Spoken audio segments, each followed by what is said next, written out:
আরবি মাসের সর্বশেষ মাস জিলহজ মাস। আরবি মাসের প্রথম মাস হচ্ছে সফর, মুহররম, সর্বশেষ মাস হচ্ছে জিলহজ মাস। এই জিলহজ মাসের 8 তারিখ, 9 তারিখ, 10 তারিখ, 11, 12, 13 নির্দিষ্ট মাসের মধ্যে নির্দিষ্ট সময়ের মধ্যে কিছু আল্লাহর খাস বান্দারা কিছু ইবাদত করার জন্য, যাদের উপর ওই ইবাদতটা ফরজ হয়েছে, যাকে আমরা হজ্জ বাইতুল্লাহ বলি, সবাই হজ্জ বাইতুল্লাহ করার জন্য বাইতুল্লাহর দিকে এগিয়ে যাচ্ছেন। সবাই পৌঁছে গেছেন, আর মাত্র অল্প সংখ্যক হাজি থাকতে পারে, এতটুকু। যারা হজ্জে তামাত্তু করবে, হজ্জে ইফরাদ করবে, বিশেষ করে হজ্জে তামাত্তু করবে, সকলেই পৌঁছে গেছে কোথায়? বাইতুল্লাহ শরীফ। প্রত্যেকের মুখের মধ্যে জিকির, লব্বাইক আল্লাহুম্মা লব্বাইক, প্রত্যেকের মুখের মধ্যে ইবাদত, বা প্রত্যেকের তিলাওয়াতে ব্যস্ত, নামাজে ব্যস্ত বাইতুল্লাহ শরীফে। সকলে আগামী 8 তারিখ, জিলহজ মাসের 8 তারিখ, সৌদি আরবের 8 তারিখ সকলে মিনাতে যাবে। এরপরে 9 তারিখ আরফাতে যাবে। এরপরে মুজদালিফাতে আসবে, মিনাতে আসবে, জামরাত করবে, কুরবানি করবে, মিনাতে সময় কাটাবে, তাওয়াফে ইফাজা করবে। অনেক মজা গুরুত্বপূর্ণ কষ্টের কিছু কাজ সম্পাদন করার জন্য আল্লাহর মেহমানরা আল্লাহর ঘরে অবস্থান করতেছে। এই সময়ের মধ্যে আমরাও কিছু ইবাদত করার জন্য সামনে বড় ধরনের একটা দিন আসতেছে। এটাকে ঈদুল আজহা বলা হয়। ঈদুল আজহা আমাদের জন্য, মুসলমানদের জন্য দুইটি ঈদ, একটা হচ্ছে ঈদুল ফিতর আর একটা ঈদুল আজহা। এটা পালন করার জন্য আমরাও প্রস্তুত। আমাদের এইখানে সম্ভবত আল্লাহ তৌফিক দিলে আগামী বৃহস্পতিবারে আমরা ঈদুল আজহার নামাজ পড়ব, তারপরে কুরবানি করব। এই কুরবানি সংক্রান্ত আমরা সকলেই ওয়াকিফাল, আমরা সকলেই অবগত।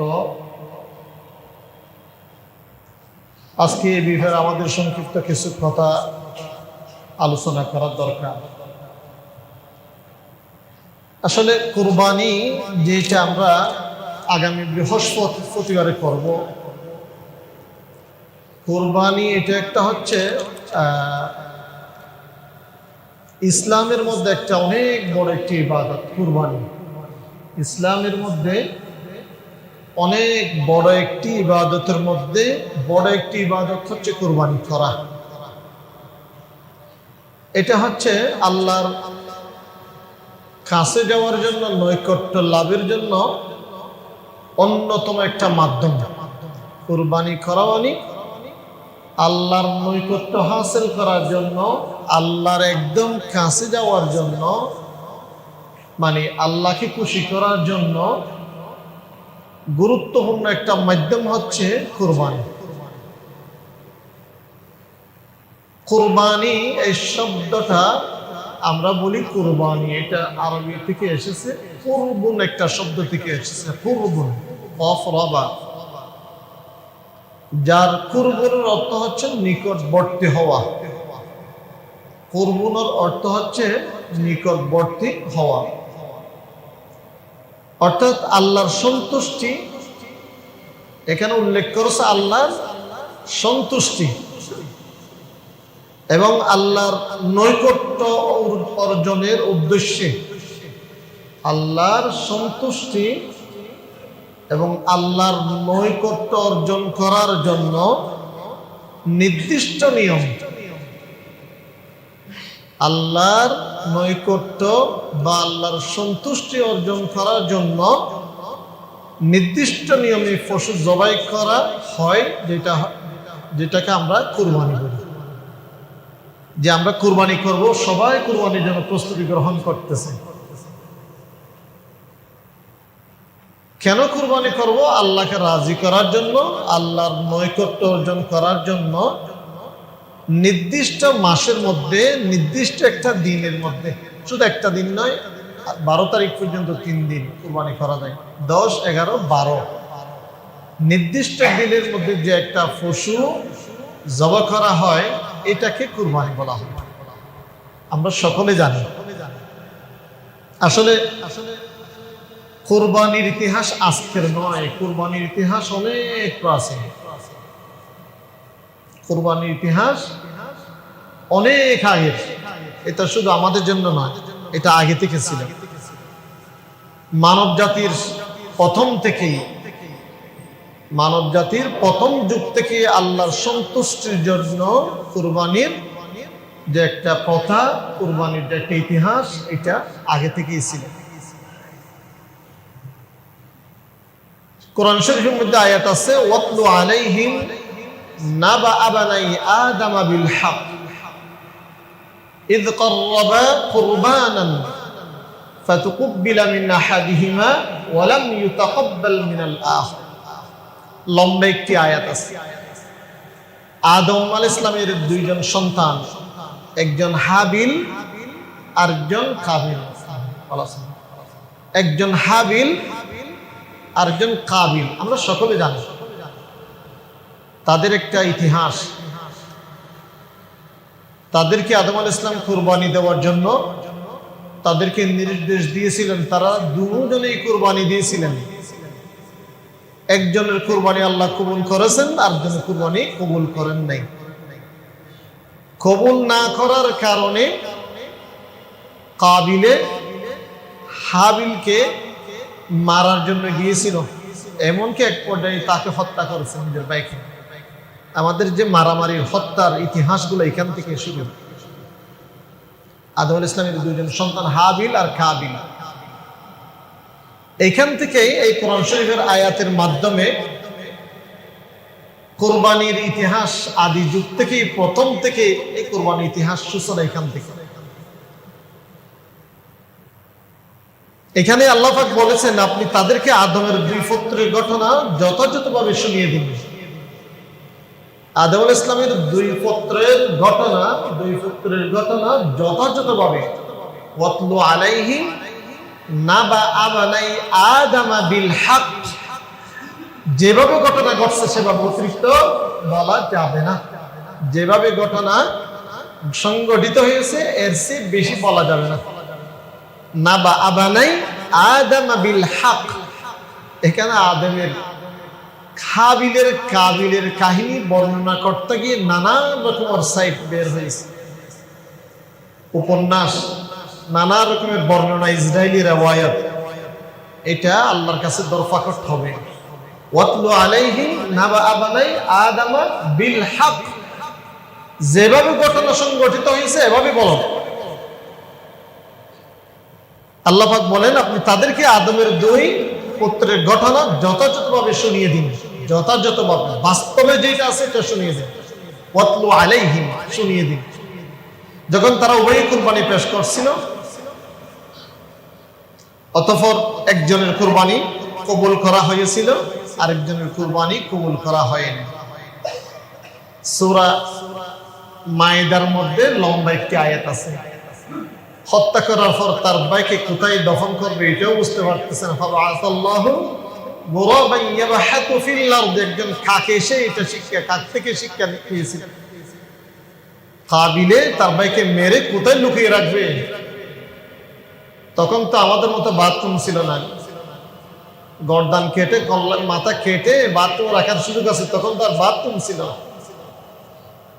আল্লাহ হেফাজত করো। এভাবে তবে মুসলিম উম্মার কুরবানি, আমরা এখন যেটা আগামী বৃহস্পতিবারে কুরবানি করব, এটা হচ্ছে মূল আদর্শ হচ্ছে হযরত ইব্রাহিম আলাইহিস সালামের মহান ত্যাগের যে একটা ইতিহাস। এইখান থেকে আমাদের কুরবানির যাত্রা। আমরা প্রথম যেটা কুরবানি করব, ইব্রাহিম আলাইহিস সালাম জলিলুল কদর একজন নবী, তার বাবাকে দাওয়াত দিয়েছিলেন। আমরা নামাজি বলি, লিআবিহি আদার আতাত্তাখিদু আসনামান আলিহা ওয়াইদ ক্বালা ইব্রাহিম লিআবি, তার বাবাকে দাওয়াত দিয়েছিলেন, ইসলামের পক্ষে দাওয়াত দিয়েছিলেন, ইনসাফের দাওয়াত দিয়েছিলেন, আল্লাহর একত্ববাদের দাওয়াত দিয়েছিলেন, অনেক হিকমত করে তাদেরকে বোঝানোর জন্য চেষ্টা করছিলেন ইব্রাহিম আলাইহিস সালাম, কিন্তু তারা কবুল করলো না। ফালাম্মা জান্না আলাইহিল লাইলু রাআ কাওকাবা, একটা তারকা দেখেছে ইব্রাহিম আলাইহিস সালাম বলতে, তাদেরকে এভাবে উপমা দিয়ে বোঝাচ্ছেন, ফালাম্মা জান্না আলাইহিল লাইল, যখন চতুর্দিকে অন্ধকার হয়ে গেছে একটা তারকা দেখা যাচ্ছে, অনখনজন হাদা রব্বি, এটা আমার রব। ফালাম্মা আফালা, কিছুক্ষণ পরে এটা আবার ডুবে গেলে এটা তার রব হতে পারে না, রব তো চিরস্থায়ী থাকবে, চিরঞ্জীব, এটা তো নিভে যাবে না।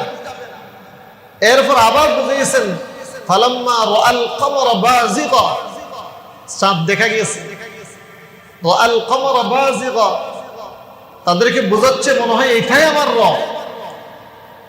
ক্বালা হাযা রব্বি, এটাই আমার রব।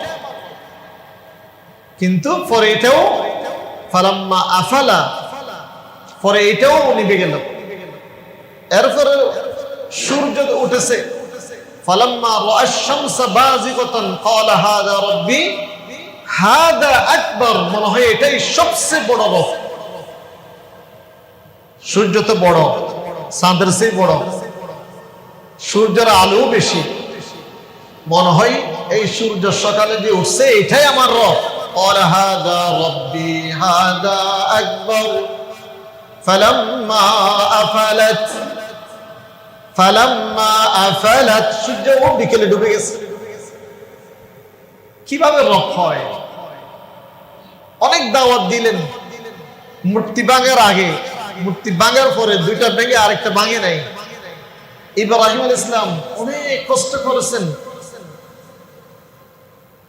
কুলনা ইয়া নার কুনি বারদা, অগ্নিকাণ্ডের ইতিহাস শেষে এরপরে দীর্ঘদিন সন্তানও ছিল না, প্রায় 85 বছর, 80 বছর, 100 বছরের এই সময়ের মধ্যে একটা সন্তান পেয়েছে। এই সন্তানের একটা ইতিহাস আমরা সবাই জানি। ফালাম্মা বালাগা মাহু সায়া ক্বালা ইয়া বুনাই ইন্নী আরা ফিল মানামি আন্নী আযবাহুকা ফানজুর মাযা তারা, যে একটা কাহিনী আছে, আমরা নামাজে বলি, সবাই জানেন এই আয়াতটা। আয়াত না বুঝলেও এই আয়াতের মধ্যে একটা মজা রয়েছে। ইব্রাহিম আলাইহিস সালামের যেটা ইতিহাস, ইসমাইল আলাইহিস সালামের যে একটা স্মৃতি বিজড়িত ইতিহাস, স্বপ্নের ইতিহাস, কুরবানি জবে করার ইতিহাস, এখান থেকে আমাদের মূলত কুরবানির যে একটা ইতিহাস, এখান থেকে আমাদের কাছেই এসেছে। মূল আদর্শ ইব্রাহিম আলাইহিস সালামের যে একটা মহান ত্যাগ, এখান থেকে আমাদের মানে এই পর্যন্ত কুরবানির ইতিহাস। আল্লাহ তাআলা স্বপ্নের মাধ্যমে তাকে তার প্রিয় পুত্র হযরত ইসমাইল আলাইহিস সালামকে কুরবানি করার নির্দেশ দিলেন স্বপ্নের মাধ্যমে। ফালাম্মা বালাগা মাহু সায়া, স্বপ্ন কখন দেখছে? বালাগা মাহু সায়া, সন্তান নিজের বাবার হাত ধরে হাঁটার যখন তৌফিক হয়েছে, বাবা দীর্ঘদিন পরে নিঃসন্তান ছিল, দীর্ঘদিন পরে সন্তান যখন পেয়েছে, কেমন যে একটা ভালোবাসা ছিল। এই সময়ের মধ্যে যখন রাস্তায় হাঁটার বা 8 বছর বা 7 বছর 9 বছর এইরকম বয়স যখন হয়েছে, সন্তানের প্রতি আলাদা একটা দরদ মায়া থাকে প্রত্যেক বাবা। 80 বছরের এই বৃদ্ধ বয়সে, হাজরা আলাইহিস সালামের এই বৃদ্ধ বয়সে হযরত ইসমাইল আলাইহিস সালামের যে খুশখবরি, ইসমাইল দুনিয়াতে আসলেন। ফালাম্মা বালাগা মাহু সায়া ক্বালা ইয়া বুনাই, ক্বালা ইয়া বুনাই, হে আমার প্রিয় সন্তান ইসমাইল, ইন্নী আরা ফিল মানাম, আমি ঘুমের মধ্যে স্বপ্ন দেখেছি। কি দেখেছি? আন্নী আযবাহুকা ফানজুর মাযা তারা, আন্নী আযবাহুকা, তোমাকে জবে করতেছি, এটা আমি স্বপ্নে দেখলাম। ফানজুর মাযা তারা, তুমি বলো এখন আমি কি করতে পারি? ক্বালা, ক্বালা মানে ইসমাইল, ক্বালা ইয়া আবাতি ফাআল মা তু'মার, নবীর সেল নবীর মতো হবে। قال يا أبت افعل ما تؤمر ستجدني إن شاء الله من الصابرين। নবীর সন্তান, বয়স 7, 8, 9 বছর। বাবা, যেভাবে আল্লাহর পক্ষ থেকে যদি নির্দেশ হয়ে থাকে তাহলে আপনি নির্দেশ বাস্তবায়ন করুন। নির্দেশ যদি আল্লাহর পক্ষ থেকে হয়ে থাকে, ছোট সন্তান বলতেছে যদি আল্লাহর পক্ষ থেকে নির্দেশ হয়ে থাকে তাহলে কি করুন? বাস্তবায়ন করুন। আল্লাহু আকবার। বলতেছে সাতাজিদুনি ইনশাআল্লাহু মিনাস সাবিরিন, আমাকে ইনশাআল্লাহ সবরকারীর মধ্যে, ধৈর্যশীলদের মধ্যে পাবে। আমি অবশ্যই ধৈর্য ধরব। এখান থেকে আমাদের ইতিহাস, পিতা পুত্র উভয় আল্লাহর নির্দেশের পরিপূর্ণ আনুগত্য প্রকাশ। বাবাও আল্লাহর নির্দেশ ঘোষণা স্বপ্নের মাধ্যমে যেটা দেখেছেন, সাথে সাথে তার সন্তানও আনুগত্য করে নিলেন। সারা পৃথিবী তাকিয়ে আছে, আসমান জমিনের যা কিছু আছে সবাই তাকিয়ে আছে এদিকে, কি হচ্ছে পৃথিবীতে। জবে করার ইতিহাস। এইখান থেকে জবে করার জন্য যখন নিয়ে যাচ্ছিলেন ইসমাইল আলাইহিস সালামকে, এই শয়তানের মানে এখানেও সে থেমে থাকিনি। মাহবাসুল জিন, সৌদি আরবের মধ্যে মাহবাসুল জিন বা জমরাতের আগে পরে এই জায়গাতে 3টা জায়গাতে শয়তান ধোঁকা দিয়েছে। সেখানে ইব্রাহিম আলাইহিস সালাম শয়তানকে তাড়ানোর জন্য পাথর নিক্ষেপ করছিলেন। এই পাথর নিক্ষেপ করাটা আল্লাহর কাছে এত পছন্দ হয়েছে, আল্লাহর কাছে এত গ্রহণযোগ্য হয়েছে। পাথর নিক্ষেপ যেটা আমরা করতেছি, এটা কিয়ামত পর্যন্ত মানুষের জন্য, ইব্রাহিম আলাইহিস সালামের এই স্মৃতিটা কিয়ামত পর্যন্ত মানুষ যাতে আমল করে এটা রেখে দিয়েছেন। হাজিরা সবাই পাথর নিক্ষেপ করবে, সুবহানাল্লাহ। এটা ইতিহাস ইব্রাহিম আলাইহিস সালামের যে একটা ত্যাগ, নিজের সন্তানকে উৎসর্গ করে দেওয়া, নিজের জীবিত সন্তান দীর্ঘদিন পর পেয়েছি তাকে আল্লাহর রাস্তায় জবাই করে দেওয়া, এটা ছোট জিনিস নয়, সবচেয়ে প্রিয় জিনিস। সবচেয়ে প্রিয় জিনিস আল্লাহর কাছে উৎসর্গ করে দেওয়া অত্যন্ত কঠিন একটি কাজ। ফালাম্মা আসলামা ওয়া তাল্লাহু লিল জাবিন, বাপ দুজন কি হয়ে গেছে? একমত হয়ে গেছে। আমরা সকলে জানি সংক্ষিপ্ত ইতিহাস, আমরা সকলে জানি বাপ পুত দুজন একমত, জবে করে দেবে। এখন ওয়ানাদাইনাহু আইয়া ইব্রাহিম, উপর থেকে তো আল্লাহ রাব্বুল আলামিন তাকিয়ে আছে। ফেরেশতাদের মতো একটা দৌড়াদৌড়ি শুরু হয়ে গেছে। আপনার বন্ধুর সাথে কি কাজ, কি হচ্ছে, আপনি ইয়া রাব্বুল আলামিন, এটা আমরা কি দেখতে পাচ্ছি? ফালাম্মা আসলামা ওয়া তাল্লাহু লিল জাবিন, ইব্রাহিম আলাইহিস সালামকে এভাবে শোনানো হয়েছে। বাবা বলছে, বাবা ছুরিটা এভাবে নাও, আমাকে এভাবে সিট করে শোয়াও, আমাকে এখান থেকে জবে করো, যাতে তোমার ভালোবাসা, তোমার দৃষ্টি আমার চেহারার দিকে না পড়ে, আল্লাহর হুকুম বাস্তবায়ন করতে যাতে দেরি না হয়। ফালাম্মা আসলামা ওয়া তাল্লাহু লিল জাবিন। এরপরে আল্লাহ তো এটা চেয়েছিল ইব্রাহিম আমার খলিল বন্ধু ইব্রাহিম বাস্তবায়ন করছে কিনা, স্বপ্ন বাস্তবায়ন করতেছে কিনা, এটাই তো টার্গেট ছিল। এখন তো পরিপূর্ণ বাস্তবায়ন হচ্ছে। এখন জবাই করে দেবে মিনার ময়দানে, এখন জবাই করে দেবে কাকে? ইসমাইল আলাইহিস সালামকে। ফালাম্মা আসলামা, বাপ ত্যাগ হয়ে গেলেন। ওয়া তাল্লাহু লিল জাবিন, এফেক্টের মধ্যে আওয়াজ, আসমান থেকে আওয়াজ, ওয়ানাদাইনাহু আইয়া ইব্রাহিম قد صدقت الرؤيا إنا كذلك نجزي المحسنين إن هذا لهو البلاء المبين وفديناه بذبح عظيم। বিশাল একটা বড় ধরনের একটা পরীক্ষা ছিল, তুমি পরীক্ষার মধ্যে উত্তীর্ণ হয়েছো, তোমাকে আর জবে করতে হবে না। এই সময়ের মধ্যে মানে ফেরেশতা ওয়ানাদাইনাহু ইয়া ইব্রাহিম যখন বলা হচ্ছে, এই ইব্রাহিম থামো, ইসমাইলকে জবাই করতে হবে না, তোমার পরীক্ষা হয়ে গেছে।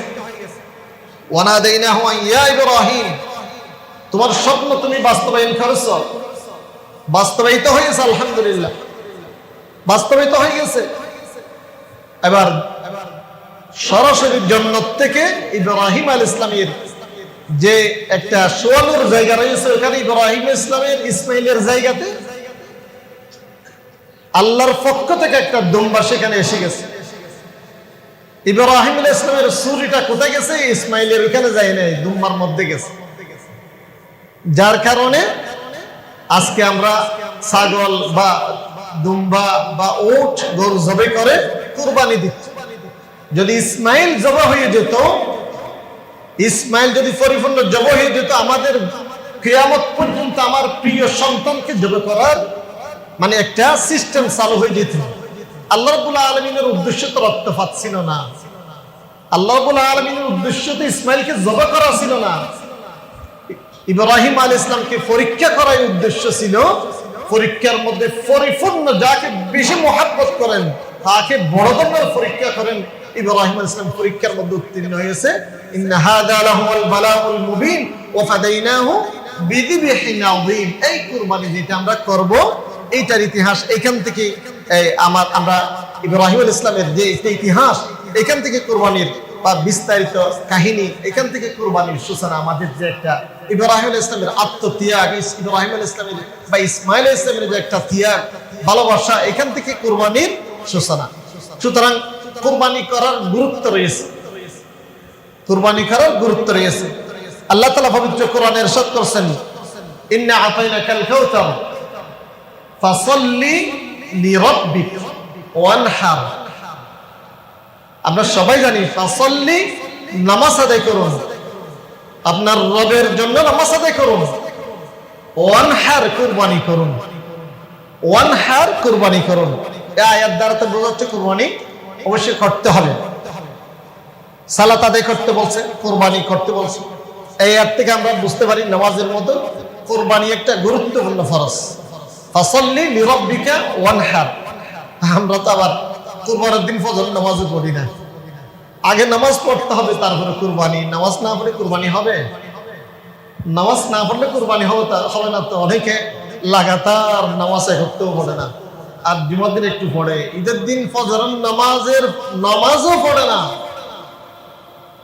ঈদের দিন ফজরের নামাজ পড়তে কষ্ট হয়ে যায়, এদিন আবার আমরা কুরবানি করি, আল্লাহর কাছে গ্রহণযোগ্য হবে না, কবুল হবে না, কঠিন হবে। এর জন্য ফাসাল্লি, আগে নামাজের কথা আসছে, আগে নামাজ তারপরে কুরবানি। আমরা সকলে নামাজ আদায় করবো, আমরা আদায় করি, করবো ইনশাআল্লাহ। রাসূলুল্লাহ সাল্লাল্লাহু আলাইহি ওয়াসাল্লাম ইরশাদ করেছেন, কুরবানির দিন আদম সন্তানদের জন্য যে পশুর যে রক্ত প্রবাহিত করে, আমরা যে পশু জবাই করি, যে রক্ত বের হয়, যে একটা পশু জবাই করি, এর চেয়ে বড় আমল ওই দিন আর কোনো বড় আমল আর নেই। কুরবানির সবচেয়ে বড় আমল। এই জন্য আমরা সকলেই কুরবানির দিন নামাজ আদায় করবো, কুরবানি করবো। সবচেয়ে বড় আমল ওই দিন, নফল জিকির আজকার বেশি করার দরকার নাই। সবচেয়ে বড় কাজ হচ্ছে কুরবানির দিন কুরবানি করা। রাসূলুল্লাহ সাল্লাল্লাহু আলাইহি ওয়াসাল্লামের হাদিসের মধ্যে আছে, যাদের সামর্থ্য আছে, যাদের সামর্থ্য আছে সে কুরবানি করলো না, সামর্থ্য আছে, অবশ্যই 15,000 টাকা থেকে এক অংশ দেওয়ার সামর্থ্য অধিকাংশ মানুষের আছে।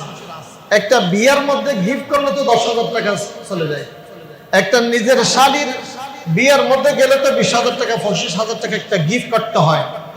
আল্লাহর কাছে নৈকট্য অর্জন করার জন্য, সন্তুষ্টি অর্জন করার জন্য যাদের সামর্থ্য আছে, কেউ যদি বাদ না যায়, তাদের অবশ্যই কুরবানি করতে হবে।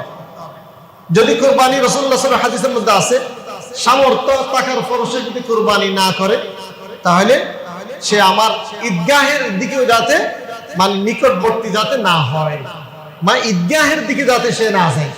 কুরবানি করার সামর্থ্য আছে, সেখানে আমার ঈদগাহের দিকে যাবে নামাজ পড়ার জন্য। আল্লাহ রাসূল সাল্লাল্লাহু আলাইহি ওয়াসাল্লাম কঠোরভাবে এটা নিষেধ করেছেন, সেটা কুরবানি করতে হবে। ইবনে মাজার মধ্যে একটা হাদিস, গুরুত্বপূর্ণ একটা হাদিস। এই হাদিস দ্বারা তো দেখা যাচ্ছে কুরবানি করার যে কত গুরুত্বপূর্ণ তাৎপর্য রয়েছে, এটা এই হাদিস থেকে আমরা বুঝতে পারি। কাদের উপর কুরবানি ওয়াজিব? সম্মানিত মুসল্লিয়ানে কেরাম, কুরবানি ওয়াজিব হওয়ার জন্য মুসলমান হইতে হবে, মুসলমানদের উপর। অমুসলিমদের উপর কুরবানি ওয়াজিব হয় না, মুসলমান হইতে হবে। আমরা সবাই মুসলমান। প্রাপ্ত বয়স্ক হইতে হবে, প্রাপ্ত বয়স্ক হইতে হবে। মাথা ঠিক থাকতে হবে, সুস্থ মস্তিষ্ক সম্পন্ন হইতে হবে কুরবানি করার জন্য। সফরের হালতে থাকলে কুরবানি ওয়াজিব হবে না। অনেকে পথের মধ্যে সফরের হালতে থাকে, তাদের জন্য কুরবানি নয়। মুকিমদের জন্য কুরবানি। আমরা যারা স্থায়ীভাবে থাকি, কোথাও সফরের হালতে নাই, আমাদের জন্য কুরবানি। নিসাব পরিমাণ সম্পদের মালিক হইতে হবে, যাকাতের নিসাব, যাদের উপর যাকাত ফরজ, নিসাবের মালিক হইতে হবে, তার উপর কুরবানি ওয়াজিব। নিসাবের মালিক হই নাই, আমি আল্লাহর সন্তুষ্টির জন্য দিব, অবশ্যই পারবেন, সওয়াব হবে। কিন্তু ওয়াজিব কাদের জন্য? যারা মুসলমান, প্রাপ্তবয়স্ক, সুস্থ মস্তিষ্ক সম্পন্ন, মুকিম আর নিসাব পরিমাণ সম্পদের মালিক, তার জন্য কুরবানি ওয়াজিব। নিসাব হচ্ছে যেটা 7.5 ভরি স্বর্ণ অথবা 52 ভরি রৌপ্যের সমপরিমাণ সম্পদের মালিক, ওইটাকে নিসাব বলা হয়। নিসাবের মালিক মানে এটাই। কুরবানি কখন করব?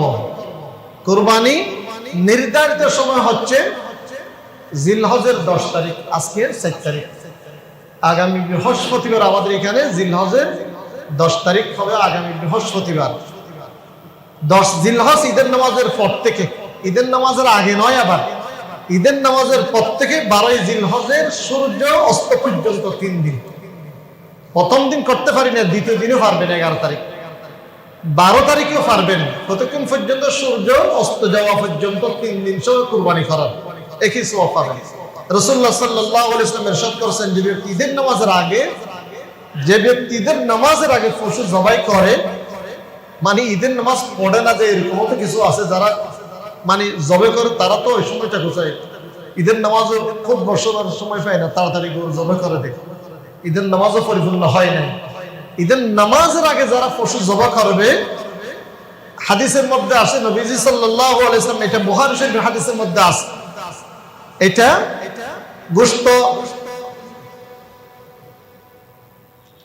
গোশত খাওয়ার জন্য জবাই করছে, এটা প্রমাণ হবে। গোশত খাওয়ার জন্য জবাই করছে। আর যদি নামাজের পরে জবাই করেন, তাহলে কুরবানি পূর্ণতা আসবে, কুরবানি পূর্ণ হয়েছে এটা বোঝা যাবে। যদি নামাজের আগে জবাই করি, তাহলে কুরবানি পরিপূর্ণ হবে না, এটা বুঝে নিতে হবে। যদি নামাজের আগে হয়, মনে করতে হবে কুরবানি গোশত খাওয়ার জন্য করছে। এটা বুখারী শরীফের হাদিসের মধ্যে আছে। কুরবানির জন্য পশু হইতে হবে উট। উটের মধ্যে কুরবানি করা যাবে, উটের মধ্যে কুরবানি করা যাবে। গরুর মধ্যেও আমরা যেভাবে করে যাবে। কুরবানি করার জন্য মহিষের মধ্যে কুরবানি করা যাবে, ছাগলের মধ্যে কুরবানি করা যাবে, বেড়া বা দুম্বা। এছাড়া অনেকে আমাদের কাছে প্রশ্ন করে, এটা পারবে কিনা, এটা আমরা পালন করার জন্য আনছিলাম, এখানে আনছি, এটা কিছু করা যাবে না। কি হবে? উট, গরু, মহিষ, ছাগল, বেড়া বা দুম্বা। আবার এখানে বয়সের একটা কি আছে, ছাগল আর বেড়া, ছাগল আর বেড়া, দুম্বা 1 বছর হইতে হবে। কুরবানি করার জন্য বয়স হইতে হবে 1 বছর, ছাগল, বেড়া, দুম্বা। এরপরে গরু আর মহিষ, সাধারণত আমাদের এখানে গরু আর মহিষ 2 বছর হইতে হবে বয়স। গরু হলেও 2 বছর সর্বনিম্ন বয়স, মহিষ হইলেও 2 বছর। যদি উট কুরবানি করি, তাহলে উটের বয়স পূর্ণ 5 বছর হতে হবে, 5 বছর পূর্ণ হতে হবে, তখন কুরবানি হবে। যেসব পশু দ্বারা কুরবানি করলে হবে না, জায়েজ হবে না, এটা হচ্ছে রাসূলুল্লাহ সাল্লাল্লাহু আলাইহি ওয়াসাল্লাম ইরশাদ করেছেন, 4 ধরনের পশু কুরবানি উপযুক্ত নয়। একটা হচ্ছে স্পষ্ট অন্ধ পশু। স্পষ্ট অন্ধ পশু চোখে দেখেন, এরকম ঘরের মধ্যে কিছু পশু থাকে, আল্লাহ রাব্বুল আলামিন এটা ফয়সালা আছে এরকম। এই অন্ধ পশু দিয়ে কুরবানি করলে হাত পা সবকিছু ঠিক আছে, পুরা পরিপূর্ণ ঠিক আছে, শুধু অন্ধ, পরিপূর্ণ অন্ধ, কুরবানি হবে না। 2 নম্বর, স্পষ্ট রোগাক্রান্ত পশু। রোগে কষ্ট পাচ্ছে, কুরবানি করে দিই, না হবে না। আমরা তো আল্লাহর নৈকট্য অর্জন করার জন্য দিচ্ছি। 3 নম্বর স্পষ্ট খোঁড়া পশু। 4 নম্বর অত্যন্ত দুর্বল পশু, হাড্ডি সার পশু, হাড্ডি ছাড়া আর কিছু নাই, দুস্থ তুস্থ কিছু নাই, এরকম কিছু পশু সুনান আবু দাউদ শরীফ হাদিসে আছে রাসূলুল্লাহ সাল্লাল্লাহু আলাইহি ওয়াসাল্লাম সুন্দর উত্তম মানে এরকম পশু কুরবানি দেওয়ার জন্য মানে ইরশাদ করেছেন। সেজন্য আমরা পশুতে কুরবানি করব, সুন্দর দেখেই কুরবানি করব, যাকে দেখতে ভালো লাগে, সুন্দর লাগে, আকর্ষণীয়, এরকম পশু আমরা কুরবানি করব। কুরবানির মূল শিক্ষা হচ্ছে সম্মানিত মুসল্লিয়ানে কেরাম, আমরা যে কুরবানি করি, কুরবানি কেবল পশু জবাইয়ের নাম নয়। আমরা মনে করি পশু জবাইয়ের নাম, আসলে এটি একটা তাকওয়া বা আত্মত্যাগ, আল্লাহর প্রতি পূর্ণ আনুগত্যের একটা শিক্ষা আমরা পাই।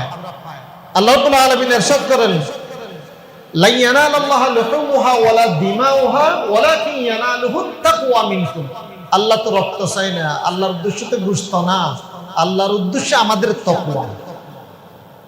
আল্লাহর কাছে রক্ত প্রবাহিত হওয়ার আগেই কুরবানিটা আল্লাহর দরবারে কবুল হয়ে যাবে। আল্লাহ আমাদের তাকওয়া এটাই চায়। রমজানের মধ্যে রোজা উদ্দেশ্য না, এখানে লাআল্লাকুম তাত্তাকুন উদ্দেশ্য, উপবাস উদ্দেশ্য না, সবাই পরহেজগার হয়ে যাবে এটা উদ্দেশ্য। কুরবানির মধ্যে লা ইয়ানালাল্লাহু লুহুমুহা ওয়ালা দিমাউহা ওয়ালাকিন ইয়ানালুত তাকওয়া, এখানে তাকওয়া উদ্দেশ্য। সেজন্য আমরা আল্লাহকে রাজি করার জন্য, আল্লাহর সন্তুষ্টির জন্য আমরা কুরবানি করব, লোক দেখানোর জন্য না। এখানে আমরা তো কুরবানি করার আগে গরু কিনে অহংকার করি, বাজি বড় গরু কিনছি, আজকে কুরবানি হবে না, নিয়ত শুদ্ধ করতে হবে। এই এলাকার সবচেয়ে বড় গরু আমি কিনছি, কুরবানি হবে না।